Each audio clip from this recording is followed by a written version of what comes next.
بسم اللہ الرحمن الرحیم۔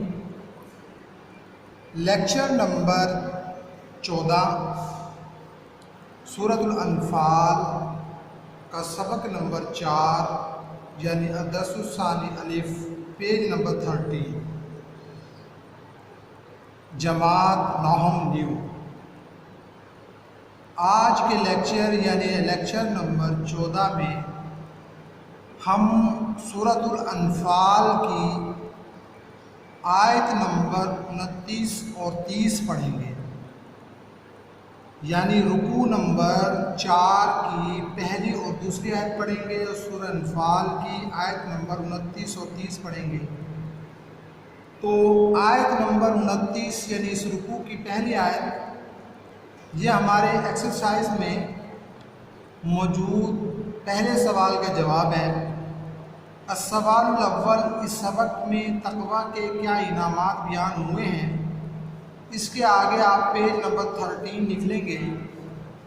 اب آپ آئیں گے پیج نمبر 13 پر، پہلی آیت یا ایھا الذین آمنوا، یہاں سے بریکٹ لگاؤ گے، اوپر 1 لکھو گے، سرکل لگا دو گے۔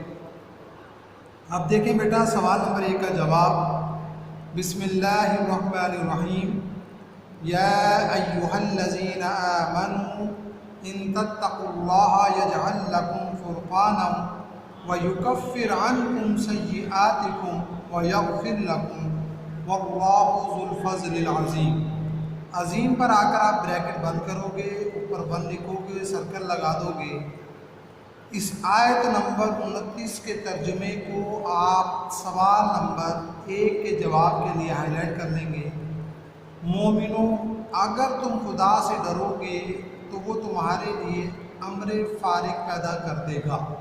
اب امر فارغ کا معنی بتایا جا رہا ہے، یعنی تم کو ممتاز یعنی مشہور کر دے گا اور تمہارے گناہ مٹا دے گا اور تمہیں بخش دے گا، اور خدا بڑے فضل والا ہے۔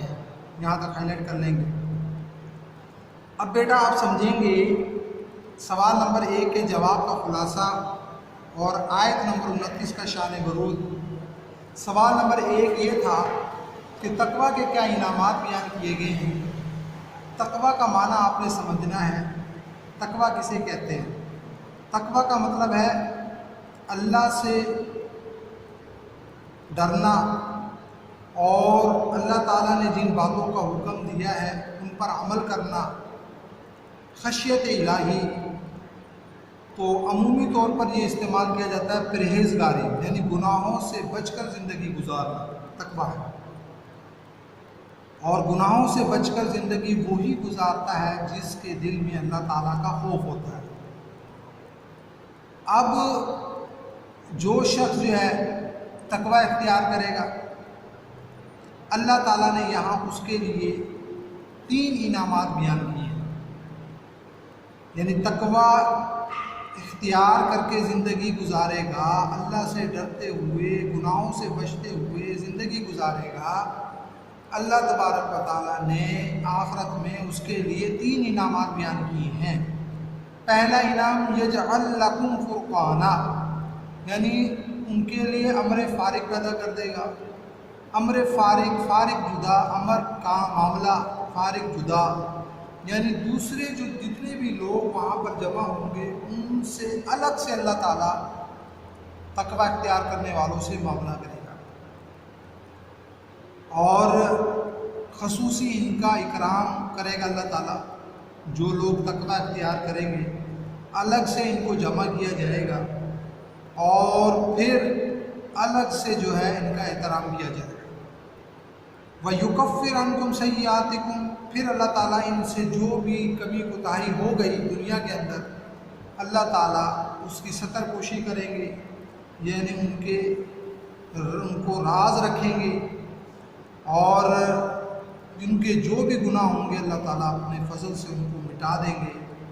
وَيَغْفِرْ لَكُمْ، اور اس کے بعد اللہ تبارک و تعالیٰ ان کو بخش دیں گے۔ تو یہ 3 انعامات بیان کیے گئے ہیں اس شخص کے لیے جو تقویٰ اختیار کر کے زندگی گزارے گا۔ نمبر 1 امر فارغ پیدا کرے گا، یعنی ان لوگوں کے ساتھ اللہ تبارک و تعالیٰ الگ سے معاملہ فرمائیں گے۔ اکرام والا معاملہ فرمائیں گے اور ان کے گناہوں کو مٹا دیا جائے گا اور ان کو بخش دیا جائے گا۔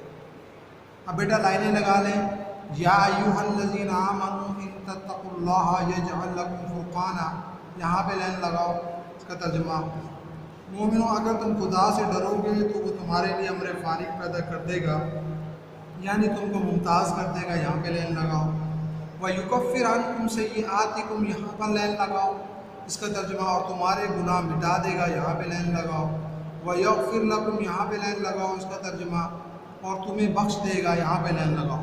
وَاللَّهُ ذُو الْفَضْلِ الْعَظِيمِ، یہاں پہ لائن لگاؤ گے، اس کا ترجمہ اور خدا بڑے فضل والا ہے، یہاں پر لائن لگاؤ۔ اب بیٹا آیت نمبر 30 دیکھیں گے آپ لوگ۔ آیت نمبر 30 ہمارے ایکسرسائز میں سوال نمبر 2 کا جواب ہے۔ السوال الثانی وَإِذْ يَمْكُرُ بِكَ الَّذِينَ كَفَرُوا میں کس واقعے کی طرف اشارہ ہے؟ اس کے آگے میں پیج نمبر 13 لکھ لیں گے۔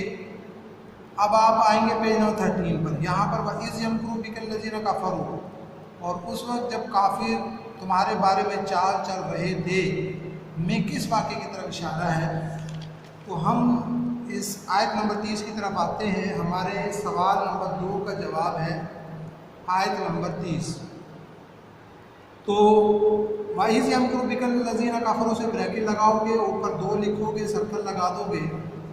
دیکھیں بیٹا اس کا جواب، وَإِذْ يَمْكُرُ بِكَ الَّذِينَ كَفَرُوا لِيُثْبِتُوكَ أَوْ يَقْتُلُوكَ أَوْ يُخْرِجُوكَ وَيَمْكُرُونَ وَيَمْكُرُ اللَّهُ وَاللَّهُ خَيْرُ الْمَاكِرِينَ، یہاں پر آپ لوگ بریکٹ بند کریں گے، اوپر 2 لکھیں گے، سرکل لگا دیں گے۔ اب اس آیت نمبر 30 کے ترجمے کو ہائی لائٹ کر لیں گے سوال نمبر 2 کے جواب کے لیے۔ اور اے محمد صلی اللہ علیہ وسلم اس وقت کو یاد کرو جب کافی لوگ تمہارے بارے میں چال چل رہے تھے کہ تم کو قید کر دیں یا جان سے مار ڈالیں یا وطن سے نکال دیں۔ تو ادھر تو وہ چال چل رہے تھے اور ادھر خدا چال چل رہا تھا، اور خدا سب سے بہتر چال چلنے والا ہے۔ یہاں تک بیٹا آپ ترجمے کو ہائی لائٹ کر لیں گے سوال نمبر 2 کے جواب کے لیے۔ اب سوال نمبر 2 کے جواب کا خلاصہ، یعنی کوئی واقعہ بیان کیا گیا ہے، پوچھا گیا ہے سوال میں، اور آیت نمبر 30 کا شان ورود یہ ہے کہ جب مدینہ میں کچھ لوگ مسلمان ہو گئے، تو اگرچہ یہ آیت اس سے پہلے یہ بات سمجھیں کہ یہ مدنی آیت ہے، لیکن اللہ تبارک و تعالیٰ حضور پاک صلی اللہ علیہ وسلم کو وقت یاد دلا رہے ہیں۔ تو فرما رہے ہیں کہ جب حضور پاک صلی اللہ علیہ وسلم مکہ میں ہی تھے اور مدینہ میں کچھ لوگ مسلمان ہو گئے، اور مکہ کے لوگ، مکہ کے مسلمان کافروں سے تنگ آ کر، ان کے ظلم و ستم سے تنگ آ کر مدینہ کی طرف ہجرت کرنے لگے، تو کافروں کو یہ خدشہ ہوا کہ کہیں آپ صلی اللہ علیہ وسلم بھی مدینہ نہ چلے جائیں، وہاں چلے جائیں گے تو ان کی ایک قوت بن جائے گی اور بہت سے لوگ مسلمان ہو جائیں گے، ایک جماعت بن جائے گی، پھر یہ مکے پر حملہ کر سکتے ہیں۔ تو لہٰذا ابو جہل نے بڑے سرداروں کا ایک اجلاس بلایا کہ کسی طریقے سے نعوذ باللہ حضور پاک صلی اللہ علیہ وسلم کا راستہ روکا جائے۔ تو اس اجلاس میں ایک رائے یہ پیش کی گئی کہ حضور پاک صلی اللہ علیہ وسلم کو تا حیات جو ہے، تا عمر جو ہے قید کر دیا جائے۔ تو یہ رائے رد کر دی گئی کیونکہ کفار کو خدشہ تھا کہ اگر آپ صلی اللہ علیہ وسلم کو قید کر دیا گیا تو بنو ہاشم خاندان ایک طاقتور خاندان ہے اور یہ آپ صلی اللہ علیہ وسلم کو قید میں برداشت نہیں کرے گا، اس لہٰذا ہمیں چھوڑنا پڑے گا۔ دوسری رائے یہ پیش کی گئی کہ آپ کو وطن سے نکال دیا جائے، یہ رائے بھی رد کر دی گئی کہ آپ صلی اللہ علیہ وسلم کو اگر جلا وطن کر دیا تو باہر جا کر آپ وہی قوت بنا لیں گے جس کا ہمیں خدشہ ہے۔ تو ابو جہل نے رائے پیش کی کہ نعوذ باللہ آپ صلی اللہ علیہ وسلم کو جان سے مار دیا جائے۔